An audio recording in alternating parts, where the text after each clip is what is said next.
There's a story that's been around for a long time now. I don't know where it came from. A long time ago, there was a carpenter, a master carpenter. He went into the house building business and built some great houses.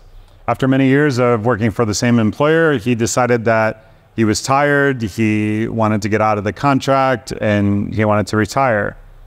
His boss said, okay, but there's one more house on the contract.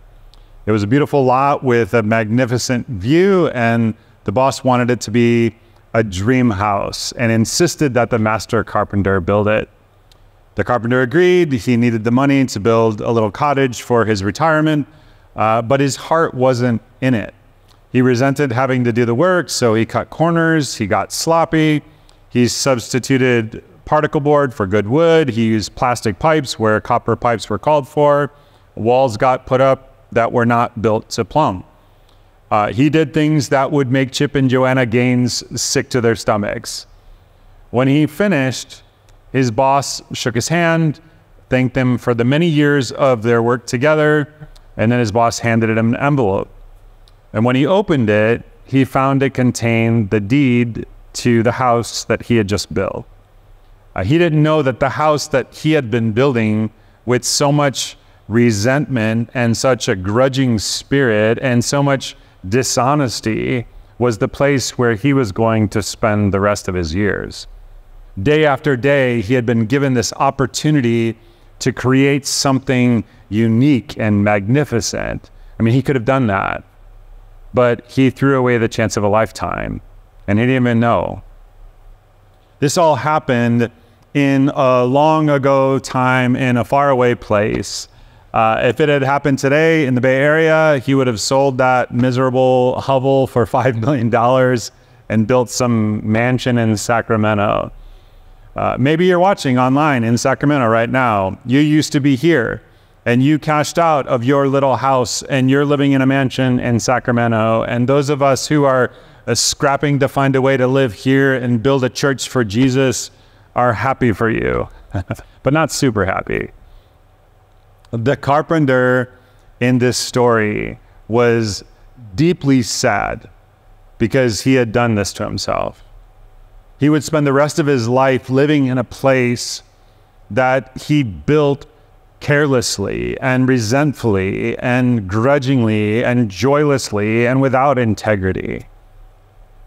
Our character is the house we live in, the house that matters, and we build it. Every one of us, one day at a time, one choice at a time, we build it. Every one of us on purpose or by accident, for better or for worse, we build it.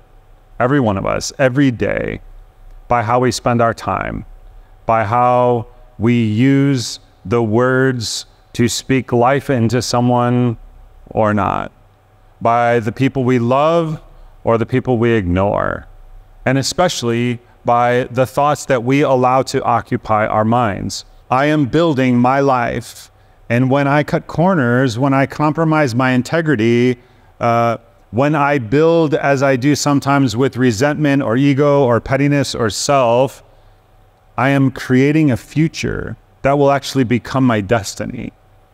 You are building your house. How is your house going? The writers of Scripture were keenly interested in what a well-lived life looks like.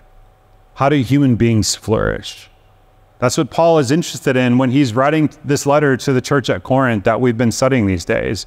In Corinth, everyone was building their lives, designing their lives. You know, it's the most popular course at Stanford. It became a New York Times bestseller, Designing Your Life. Everyone was designing their lives around the pursuit of status or wealth or reputation or honor. But there's another pattern for designing a human life, oddly, around humility and self-giving love and death to ego. It's a cross-shaped life. That's why the word cross and the pattern of the cross occur over and over and over in Paul's letter to the church at Corinth. In this message, we're going to look at how Paul talks about how we ought to design our lives in a way where the goodness of it will last, because you have one chance. And sometimes we just throw it away. All right, so here we go. This is the third chapter of 1 Corinthians. This is what Paul writes. For we are co-workers in God's service. You are God's field, God's building. By the grace God has given me, I laid a foundation as a wise builder, and someone else is building on it. But each one should build with care. For no one can lay any foundation other than the one already laid, which is Jesus Christ. If anyone builds on this foundation using gold, silver, costly stones, wood, hay, or straw, their work will be shown for what it is, because the day will bring it to the light. It will be revealed with fire, and the fire will test the quality of each person's work. If what has been built survives, the builder will receive a reward. If it is burned up, the builder will suffer loss, but yet will be saved, even though only as one escaping through the flames. Don't you know that you yourselves are God's temple and that God's Spirit dwells in your midst? If anyone destroys God's temple, God will destroy that person, for God's temple is sacred, and you together are that temple.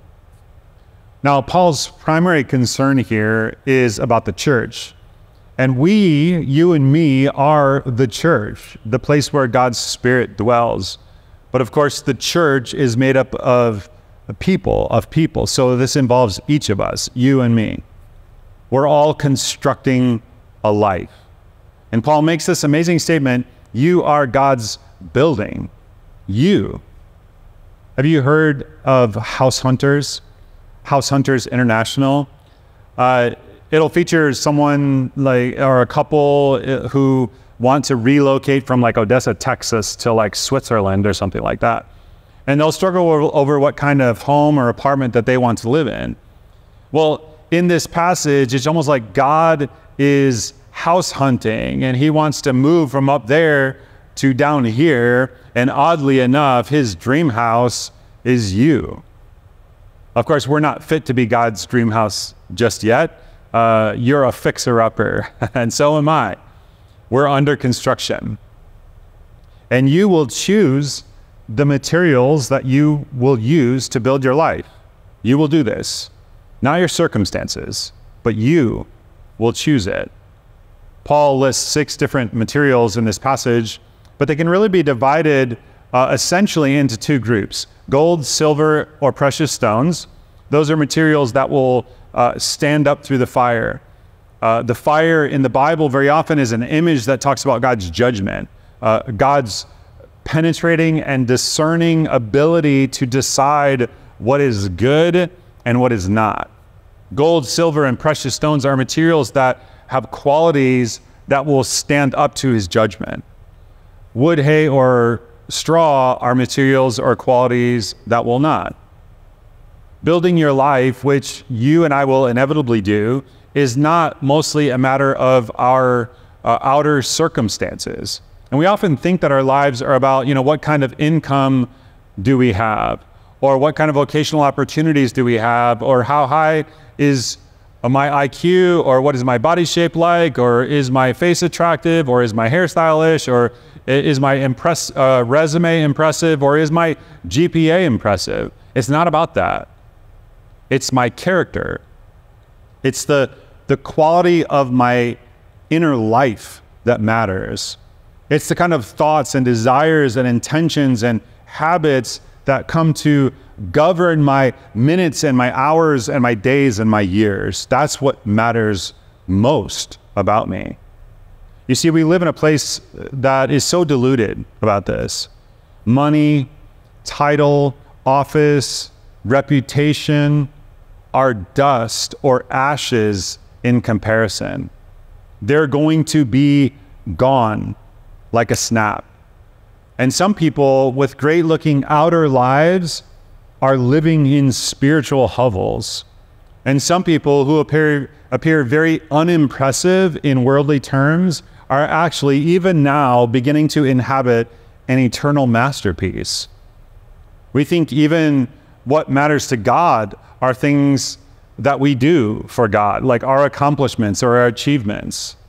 They're not. As Dallas Willard said, the main thing God gets out of your life is the person you become. The main thing God gets out of your life is not your resume. It's not your accomplishments. It's the person you become. And that's actually the main thing that you get out of your life. That's what you will take with you into eternity.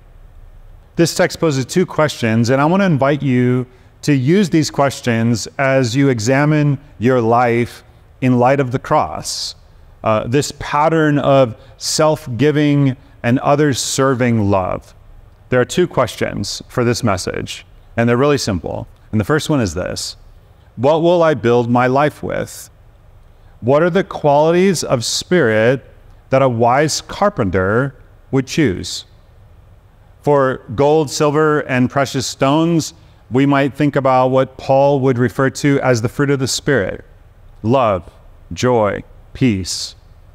For wood, hay, and stubble, we might think of their opposing qualities. So instead of love, ego. Instead of joy, envy. Instead of peace, hurry, or chronic anxiety. The reason we need to examine our lives in light of the cross is that the true nature of my inner life and my character is actually only known to God. One day it will be revealed in high definition. And Paul says, by way of talking about this, the day will bring it to light. And when he talks about that, this idea of the day, it's an old phrase from the Bible, is the day of the Lord, the day of God's judgment, when God will make everything clear and all the mysteries will get solved, and there will be no moral ambiguity and no wrongs that are not made right. I want to tell you about two different people. They're two leaders who are part of the ministry world that I inhabit. But this is kind of a choice that we all face. From the outside, these two lives looked remarkably similar. They led many people, they designed programs, they were involved in organizational leadership, they would often speak at the same conferences and teach on the same subjects and run in the same circles and have similar levels of recognition and success. Yet a striking difference would emerge as you got to know each of them up close. And when you get to know their inner circle of people who knew them really well or watched how they responded in hidden moments of their daily life. With one of them, the better people got to know him, the more they loved him. I mean, he was kind, he was gentle, he was humble, he cared about people. When he was wrong, he would admit it quite easily. He was unhurried. It was life-giving to work with him. He just naturally treated people well. His peers, his subordinates, or someone on the wait staff of a restaurant, like everyone was just naturally interesting to him. And it wasn't because he was trying to look Christian or something like that. He was just that way. He had what the writer David Brooks called eulogy virtues. Like those virtues people talk about at a memorial service when someone dies and they're giving a eulogy. At the end of this man's life, although there was great pain, he was able to let go of his life with enormous gratitude. I mean, his body aged. He didn't have the same title or office anymore, but his spirit was filled with so much hope. And when he died, the circle of love and the stories that got told about him and the lives that were touched by him and the joy he produced just rippled and rippled and rippled and rippled. With the second person, in a lot of ways, it was almost the exact opposite. He had what David Brooks called resume virtues, qualities that make for a successful career, but the closer you got to this person's life and the inner circle, the more troubling the truth was, and the worse his house looked. He treated people badly, often using a combination of fear and intimidation along with flattery or manipulation. It was clear in 100 ways that his ego was running the show, even though he was doing it all in God's name. His life was full of secrets. No one really knew him.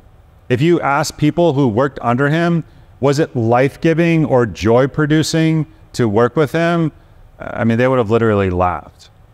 People would be impressed from a distance, but up close, This was a life that was empty and lonely.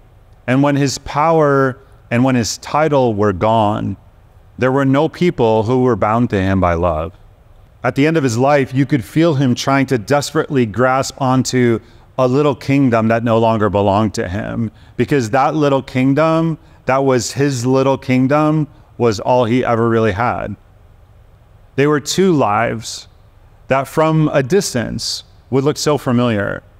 But when you got up close and personal, it was gold, silver, and precious stones, and it was wood, hay, and straw. What am I building my life with? You know, sometimes it's the story of two families. From the outside, both sets of kids look really high achieving, and everyone admires the family. But if you get close, one of them is filled with coldness and pressure to perform, and the other one is filled with just love and joy. Two different coaches. They both have the same record, but one coach operates on anger and fear and intimidation, and the other one builds his team with teaching and inspiration and courage and love. There's a psychologist named Erik Erikson. He wrote about the stages of life that adults pass through. And it's so interesting. He said that the final stage of life before you die was either integrity or despair. Integrity is when you've built a life, a character, or a soul that's made up of those qualities of the Spirit that will stand up to the fire when it's revealed on the day. Despair is when you've built with wood, hay, and stubble. No matter how big and impressive your house looks, and no matter what your resume is, what are you building your life with? Is there a relationship where you just need to pour out some love? Is there someone you need to encourage or listen to or play with or serve or give a gift to? Is there any place where God is calling you to be grateful, to stop comparing your house to someone else's house? Maybe you're building the house of hurry and you're just rushing through it day after day after day. You don't think about God. You don't think about your relationship with him. You don't make time for prayer. You don't make space for your soul because you don't have time. You're just hurrying through life and missing what matters most. The main thing God gets out of your life is the person you become. He's not going to be terribly interested in your resume. You know, we're going to continue this topic next week.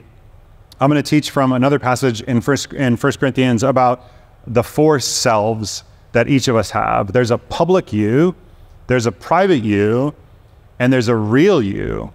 And then there's a fourth you that will just take your breath away. We're going to talk about that next week.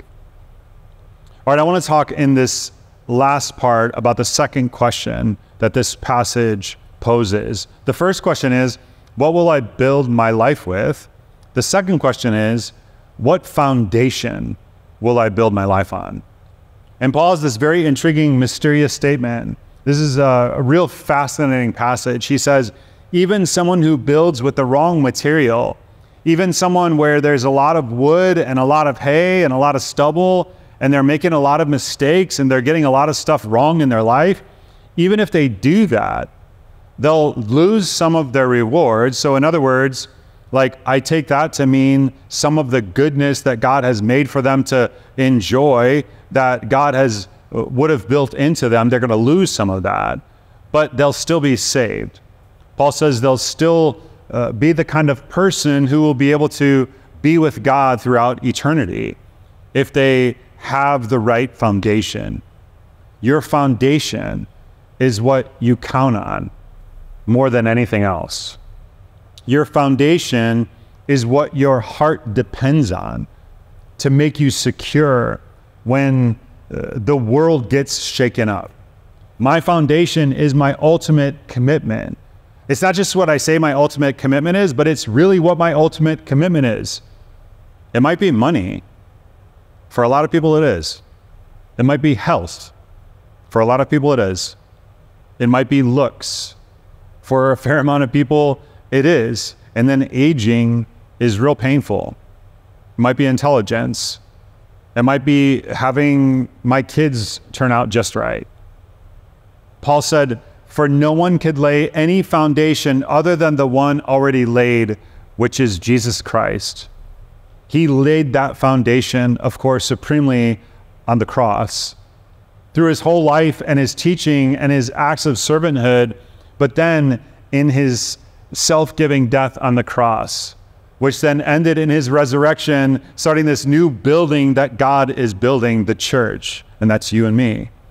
And we can make Jesus the foundation of our lives, not my circumstances, not my emotions. I can trust him. I can depend on him. I can hand over my dreams to him. I can take my direction from him. I can confess my sins to him. I'll tell you, when you make Jesus the foundation of your life, whatever storms come, and the storms will come, it might rock your world, but it will not end your world. When you make Jesus your foundation, sometimes God takes material that you thought you did not want, that you thought were so painful, and he makes them in a strange redemptive twist, the most beautiful part of your house, where love and joy and peace shine through brightest of all. I've seen God do this. And I want you to hear just one story of one such life. This is our kids' pastor, Ashley. My husband and I had been married for about 4 years when we welcomed our second baby, Presley, into our lives. Presley, we named her Presley. Presley means priest, and her middle name is Reese, which means enthusiastic. So we knew when Presley was coming into our life that she would be called enthusiastic priest, one that would be full of joy and one that would minister to those around her. So Presley was a great baby. She was easygoing. We just loved having a second girl. And her big sister adored her. Bria at the time was 3 years old when she was born. Around 7 or 8 months, we started noticing some delays in Presley. At the time, we didn't know they were delays, but just really puzzling things. For instance, one of the things was she wasn't picking up food and feeding herself from her high chair. Like, I was so confused. I would go to my baby books and like, when should she be doing this? I feel like she should already be doing this. And this just continued when she was 1 year old. We had a little smash cake for her at her birthday, and I could tell she wanted it, but she still wasn't using her hands to grab the food and feed herself. So, long story short, we ended up getting her evaluated at the suggestion of my mother-in-law. And the therapist determined, she's 14 months old, but she's playing at a 6-month-old level. And I'm like, okay, great. Well, what does that mean? And they were so careful at the time not to give her a diagnosis, not to label anything. But I'm like confused. And this has just left me with tons of questions and fears and uncertainty. And they send us home. And they began to do early intervention therapy where they had several therapists come to our house several times a week. I just felt like it was constant. And it didn't make me feel any better about maybe her future or where she was going or what she was going to be able to do, because it just put this big magnifying glass on her inability to talk, to connect with us, to show affection, to make eye contact. And so this began kind of a mental spiral of fear and anxiety about her. She was our second baby, and around this time I was pregnant with our third child, and was really, really battling with the Lord. My foundation was rocked, and I never ever imagined having to go through this with one of our children. Like, what will her future look like? Will she live with us forever? And I remember one night we had a friend in town. Her and her husband were in town, and I just was at such a low point and so scared that I said it out loud, what you don't say out loud. I said, well, what if she has autism? And every special needs parent feels that way when you're going through early diagnosis, but no one, you dare not say it out loud, but I just said, what if she has autism? Like, in my mind, that was the worst thing that a child could have, because there was so much lack of understanding back then at her age. And I remember our friends looked at us and they were like, so? And they have 10 kids, so they're like the best parents. And it just gave me, just hearing their like, so just gave me the strength to kind of start working through this with the Lord. And so I prayed, I processed, and I just remember surrendering to God, like, okay, well, here we go. We're going to do this. And I remember taking Presley to bed one night, and this was the night that I had a big breakthrough with God, being like, well, whatever her future looks like, we're going to do this together, and we're going to support her, and we're just going to give her the best experiences of her life and love her and celebrate her. And the night I had this breakthrough, I'm walking up the stairs, and Presley, halfway up the stairs, she lays her head on my shoulder, and it was the first time that she had ever shown affection. And I just stopped on the stairs and I held her, and I held this moment, and I was like, oh my gosh, her little spirit knows, and she can feel that I've had breakthrough in love and connection, like being okay with the uncertainty of her future. And so fast forward through the years, Presley, every time she hits a milestone, it might take lots of years. It is such a celebration for our family. Presley brings so much joy and humor to our family. Around first grade, she was diagnosed with autism, spectrum disorder, and intellectual development delay. But she has blown us away at how she overcomes. She's a fighter. How she will learn a skill, and we go crazy and celebrate her. And it's really, she's the glue to our family. It has taught our kids empathy. Who got you? England? Teacher said she had a perfect day.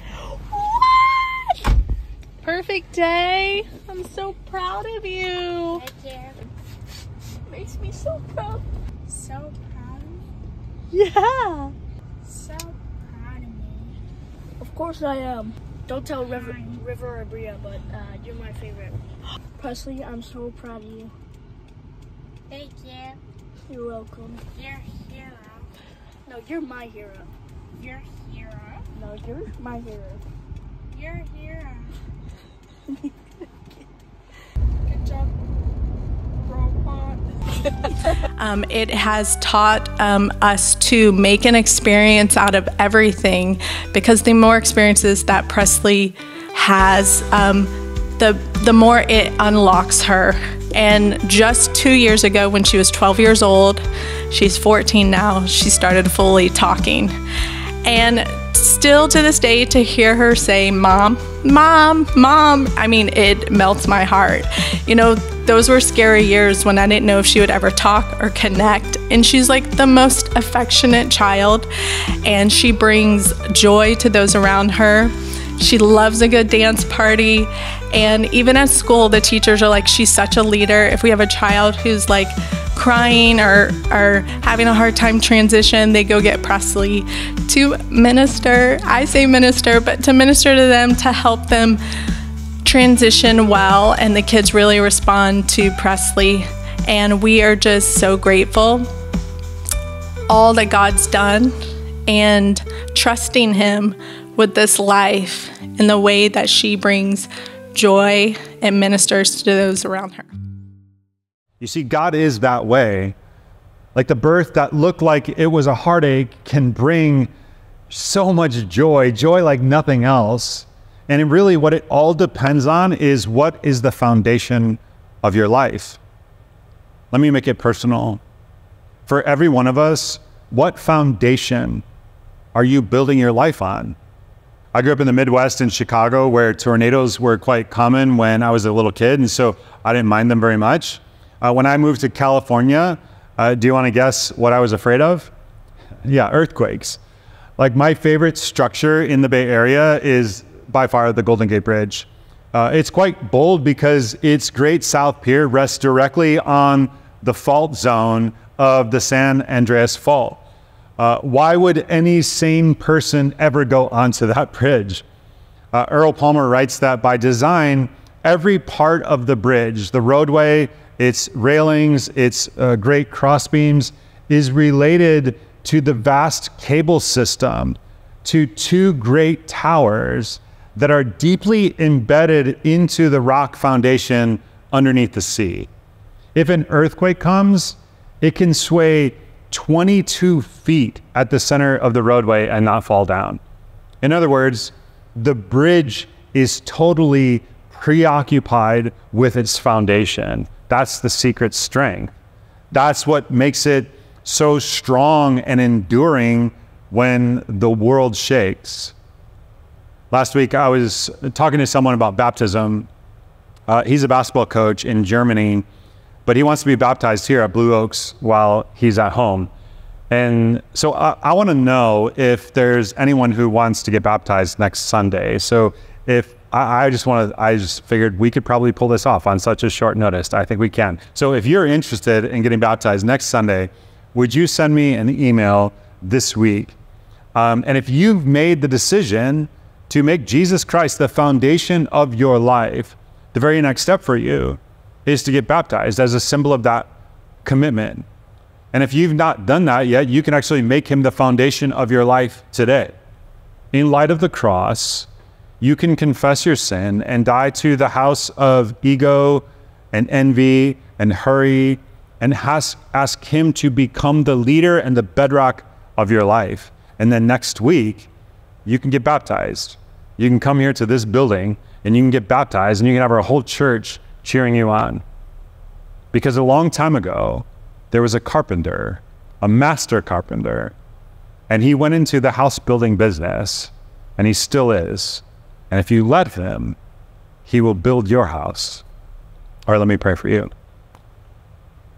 God, we're all building our house, the life that you've given us, and we're so grateful, God. Thank you for this life that you've given us. We confess, God, though, that there are times when we build with wood and hay and straw, and it's meaningless. God, would you help us to focus on building our life on a solid foundation, on what we know in your word, the way that you want us to live our lives. Help us to live with these virtues that you've given us of love and joy and peace, patience, kindness, goodness, faithfulness, gentleness, self-control. These virtues, help us to live according to these characteristics that are the gold, silver, and precious stones. And that will last beyond this life into eternal life with you. God, help us to live that kind of life that we will be proud of one day when we stand before you on that day of judgment, that day when you're going to give us rewards. God, would you give us the guidance we need, give us the discernment we need.